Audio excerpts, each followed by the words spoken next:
చిత్రసీమలో కమెడియన్లు హీరోలుగా మారడం ఎప్పటి నుంచి వస్తున్న ట్రెండ్. కానీ అందులో సక్సెస్ అయింది మాత్రం చాలా తక్కువ మందినే చెప్పాలి. అలీ, సునీల్, వేణుమాధవ్, బ్రహ్మానందం, ప్రియదర్శి లాంటి హాస్య నటులు హీరోలుగా తెరపై కనిపించిన సంగతి మనందరికీ తెలిసిందే. తాజాగా ప్రముఖ కమెడియన్ వెన్నెల కిషోర్ సైతం తనలో ఉన్న హీరోని చూపించడానికి చారీ 111 సినిమాతో మార్చి 1న ప్రేక్షకుల ముందుకు వచ్చేసాడు.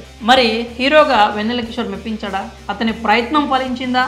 ఈ రివ్యూలో తెలుసుకోండి. ముందుగా కథ విషయానికి వస్తే, రుద్రనేత్ర అనే సీక్రెట్ ఏజెంట్ టీంను మేజర్ ప్రసాదరావు నడిపిస్తూ ఉంటాడు. దేశ భద్రత కోసం ఈ టీం వర్క్ చేస్తుంటుంది. అయితే ఒకసారి హైదరాబాద్లో సూసైడల్ బాంబ్ అటాక్ జరుగుతుంది. కానీ ఆ వ్యక్తి దగ్గర చిన్న క్లూ కూడా దొరకదు. ఈ కేసును రుద్రనేత్ర టీంకు అప్పగిస్తారు. దానికి ఏజెంట్ చారీ 111 అంటే వెన్నెల కిషోర్ నాయకత్వం వహిస్తాడు. ఈ మిషన్లో ఈషా పాత్ర ఏంటి, బ్లాస్టింగ్లో ఉపయోగించిన కెమికల్ పిల్ ఏంటి, చివరికి చారీ తన మిషన్ కంప్లీట్ చేశాడా లేదా, ఈ క్రమంలో ఎదుర్కొన్న పరిస్థితులు ఏంటి తెలియాలంటే మీరు ఈ సినిమా చూడాల్సిందే. మరి ఈ సినిమా ఎలా ఉందంటే, సీక్రెట్ ఏజెంట్ మూవీస్ అనగానే మనందరికీ గుర్తుకు వచ్చే ఒకే ఒక్క పేరు జేమ్స్ బాండ్. ఈ పేరు తెలియని సినీ ప్రేక్షకులు ఉండరు అంటే అతిశయోక్తి కాదు. సీక్రెట్ ఏజెంట్ కోవలో పదుల సంఖ్యలో చిత్రాలు వచ్చాయి. తాజాగా స్టార్ కామెడియన్ వెన్నెల కిషోర్ నటించిన చారీ 111 ప్రేక్షకుల ముందుకు వచ్చింది. సాధారణంగా వెన్నెల కిషోర్ సినిమా అనగానే అందరూ కామెడీని ఆశిస్తారు. అయితే ఈ సినిమాలో మాత్రం మీకు నిరాశ తప్పదు. ఎందుకంటే ఈ మూవీలో లాజిక్ లేని కామెడీ ఉంటుంది, కానీ నవ్వు రాదు.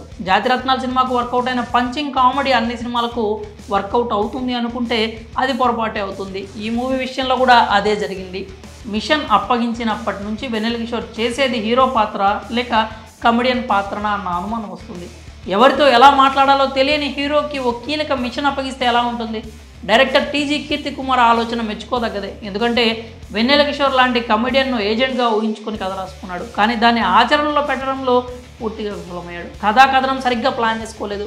లాజిక్స్ లేకుండా వచ్చిపోయే పాత్రలతో అసలు ఏం జరుగుతుందో కూడా అర్థం కాకుండానే ఫస్ట్ హాఫ్ ముగుస్తుంది. ఇక సెకండ్ హాఫ్లోనైనా కాస్త నవ్వుకుందాం అనుకునే ప్రేక్షకుడి సహనానికి పరీక్ష పెట్టాడు డైరెక్టర్. అయితే ఫ్లాష్ బ్యాక్ ఎపిసోడ్ మాత్రం కడుపుబ్బా నవ్విస్తుంది. ప్రీ క్లైమాక్స్ గురించి ఎంత తక్కువ చెప్పుకుంటే అంత మంచిది. ఇక నటీనటుల పనితీరు గురించి మాట్లాడుకోవాల్సి వస్తే వెన్నెల కిషోర్ గురించి మాట్లాడుకోవాలి. తన పాత్రకు 100కు 100% న్యాయం చేశాడు. సింగర్ ఏజెంట్ పాత్రలో ఒదిగిపోయాడు. ఇక ఏజెంట్ ఈషాగా సంయుక్త అందంగా కనిపించింది. మురళీ శర్మ ఎప్పటిలాగే తన పాత్రలో జీవించేశాడు. అతడు చెప్పే కొన్ని డైలాగ్స్ చప్పట్లు కొట్టిస్తాయి. బ్రహ్మాజీ, సత్య, తాగుబోతు రమేష్ పాత్రలు పర్వాలేదనిపిస్తాయి. విలన్ పాత్ర గుర్తుపెట్టుకునే విధంగా లేదనే చెప్పాలి. ఈ మూవీకి ప్లస్ పాయింట్ ఏదైనా ఉందంటే అది బ్యాక్గ్రౌండ్ మ్యూజిక్ అని చెప్పాలి. సైమన్ కింగ్ ఇచ్చినటువంటి బీజిఎం అద్భుతం. కెమెరా వర్క్ ఓకే అనిపిస్తుంది. నిర్మాణ విలువలు బాగున్నాయి.